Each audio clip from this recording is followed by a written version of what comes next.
Il est parti sans jamais revenir. Le lendemain, Amina a attendu. Le jour est passé, puis un autre. Les regards ont changé. Les gens du village ont commencé à murmurer. On disait qu'elle n'était pas comme les autres, trop silencieuse, trop seule.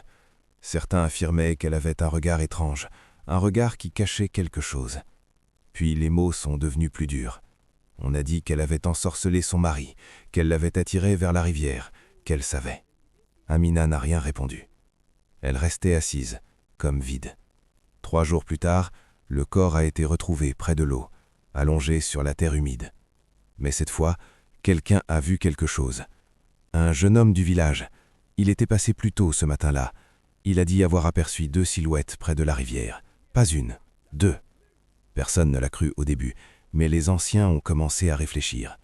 Alors, les hommes sont retournés sur les lieux.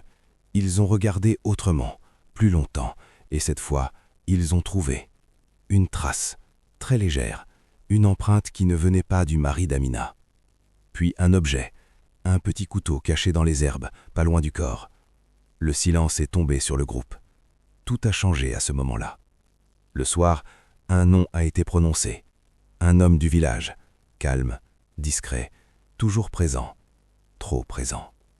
On disait qu'il avait parlé avec le mari d'Amina quelques jours avant sa mort. Une dispute.